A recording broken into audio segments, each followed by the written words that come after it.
యనమల రామకృష్ణుడు వాస్తవంగా చంద్రబాబు తొలిసారి ముఖ్యమంత్రి కావడానికి సహకరించిన నాటి స్పీకర్.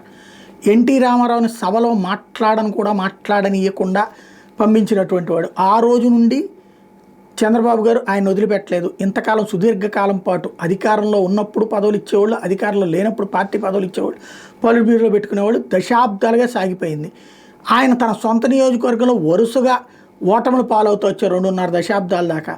అయినా సరే ఆయనకి ఏదో ఒక అవకాశం కల్పిస్తానే వచ్చారు చంద్రబాబు. చివరికి వాళ్ళ కుమార్తెకి సీట్ ఇచ్చారు మొన్నటిసారి, ఎమ్మెల్యే సీటు. ఆమె గెలుపొందింది. అయితే యనమల రామకృష్ణుడికి ఎమ్మెల్సీ పదవి, ఈసారి మంత్రి పదవి ఇవ్వలేదు, ఎమ్మెల్సీ టికెట్ కూడా ఇవ్వలేదు.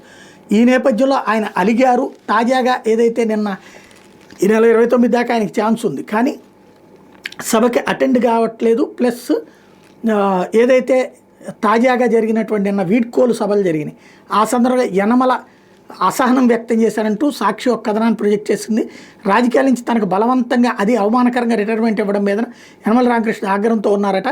ఎమ్మెల్యేగా, మంత్రిగా, ఎమ్మెల్సీగా తెలుగుదేశం పార్టీకి దశాబ్దాలకు సేవలు అందిస్తున్న యనమల మరికొన్నాళ్ళు ప్రజాప్రతినిధిగా కొనసాగాలని భావించారు. ఇటీవల ఆయన తన రాజకీయ భవిత్వం గురించి మాట్లాడుతూ చంద్రబాబు ఆశ్రమిస్తే రాజ్యసభకు వెళ్తానని, లేకపోతే రాజకీయాల నుంచి విరమించుకుంటానని చెప్పారు. అయితే ఆయనకి ఎమ్మెల్సీ పదవే రెన్యువల్ కాలేదు. దీంతో చంద్రబాబు తనను అవమానించినట్టు యనమల భావిస్తున్నట్టు సమాచారం. ఇప్పటివరకు తనను వాడుకుని చివరి దశలో అవమానకర పరిస్థితుల్లో రాజకీయాల నుంచి నిష్క్రమించేలా చేశారని ఆయన బాధపడుతున్నట్టు టీడీపీ నేతలు చర్చించుకుంటున్నారు. దీంతో శాసనమండలిలో తన సభ్యత్వానికి ఆఖరి రోజు ఆయన మంగళవారం ఆయన సభకు గైర్హాజరయ్యారు. 7 సభ్యుల పదవీకాలం మంగళవారం ముగియడంతో మండలిలో వాళ్ళకి వీడ్కోలు కార్యక్రమం నిర్వహించారు. విషయాన్ని ఎజెండాలో పెట్టి వాళ్ళకి ముందే సమాచారం ఇచ్చిన యనమల మాత్రం వీడ్కోలు కార్యక్రమానికి రాకుండా నిరసన తెలిపినట్టు టీడీపీలో ప్రచారం జరుగుతోంది.